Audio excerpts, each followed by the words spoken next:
All right, let's dive right in. Today, we're breaking down exactly what you need to know to pass one of the most important new certifications out there, the Microsoft AB-731. If you're looking to really solidify your role as an AI leader in your organization, well, you are in exactly the right place. So let's just ask the big question right up front. In a world where it feels like everyone is talking about AI, how do you actually stand out? How do you become that go-to person who isn't just talking, but is actually leading the charge and driving real change? Well, the answer is pretty simple, really. You have to prove it.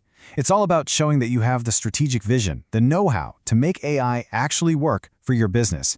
And honestly, that's precisely why Microsoft created this AB-731 certification. It's the credential that says, yep, this person knows how to lead this transformation. Okay, now take a look at this because this chart tells you everything you need to know about where to focus. See how it's pretty much split right down the middle? A huge chunk is about understanding the business value of generative AI, and the other big chunk is knowing the actual Microsoft tools. This tells you right away this exam is all about strategy and real-world application, not theory or coding. So here's our game plan. We'll quickly cover why this thing matters so much. Then we'll dig into those big exam sections, understanding the business value of Gen AI, getting a handle on Microsoft's AI toolkit, and then crafting your strategy. And we'll wrap up with the key things you need to do to walk into that exam feeling confident. All right, first up, let's really lock in why this certification is probably for you. It's all about framing your role not just as a manager, but as a genuine leader of AI transformation. And let's be super clear about who this is for. We're talking about directors, VPs, and execs in any department. Could be marketing, could be finance, doesn't matter. It's for anyone making the big strategic calls. And here's the most important part. Seriously, you are not expected to write a single line of code. This is 100% about strategic fluency, not technical wizardry. Okay, let's dive into the biggest slice of the exam pie, really getting the business value of generative AI. Nailing this section is absolutely crucial. You can't pass without it. You have to know this distinction like the back of your hand. Think of it this way. Traditional AI is great at analyzing stuff that already exists, like classifying emails as spam or predicting sales numbers. Generative AI, though, it creates brand new stuff. It writes the email for you. It designs the ad. One analyzes, the other generates. It's that simple. Now here's a term you are absolutely 100% going to see on the exam, RAG, Retrieval Augmented Generation.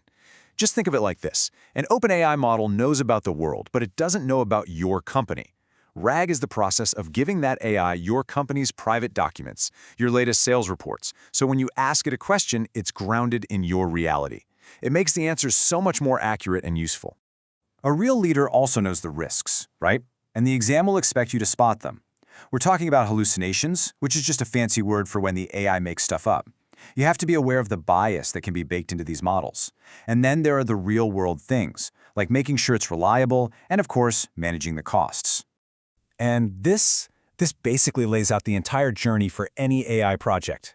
Notice where it starts. Step one is always defining the business problem, not picking the cool tech. Only then do you get into data, training, deploying, and, this is a big one, monitoring it over time to make sure it's still working. Understanding this flow shows you think like a strategist. Okay, so we've got the concepts down. Let's move to that second massive exam domain. It's one thing to know the theory, but it's another to know the specific tools Microsoft gives you to get the job done. Okay, this slide right here is pure gold for your exam prep. You are going to get questions that are basically just this, matching a business need to the right tool. Want to make your whole team better at their daily jobs inside Word and Excel? That's Microsoft 365 Copilot. Need a custom chatbot for your website? That's what Copilot Studio is for. You get the idea. Just memorize these pairings. The exam is also going to test how you think strategically. You'll need to know when to build, when to buy, and when to extend. Buying is the easiest. You just turn on something like M365 Copilot. Building from scratch is the most custom, but way more complex. You know that sweet spot is often extending, taking a powerful platform like Copilot and customizing it with your own company data. All right, let's tackle the final piece of the puzzle. This is where the rubber meets the road. It's all about how you actually bring AI into your company and, get people to actually use it. Look, this is non-negotiable, not just for the exam, but for being a real leader. You have to know these 6 pillars of Microsoft's responsible AI by heart. Just think of them as your checklist for any AI project. The exam will definitely ask you to evaluate a scenario against these standards. So how do you get people excited? It's not about forcing it from the top down. It's about building it from the inside out. The exam loves practical stuff like this, an AI Champions program. You find those people who are already excited, you give them extra training, and you empower them to help their own teams. It's a classic change management strategy that just plain works. Just a quick but really important practical point that any leader needs to know: the money. You just need to know the basic difference. Microsoft 365 Copilot is usually a flat fee per person per month. But the other Azure AI services, those are often pay as you go. You only pay for what you use. Two different models for two different kinds of tools. Okay, we have covered all the core content. Now let's just bring it all home with a really focused look at what it's going to take to pass and lock in this certification. And there it is. That's the magic number. You need a score of 700 or higher to pass. It's a clear, simple target to keep in your mind as you're doing that final review. If you only remember one slide, make it this one. First, know those core concepts, especially RAG. Second, be a matchmaker between business problems and Microsoft tools.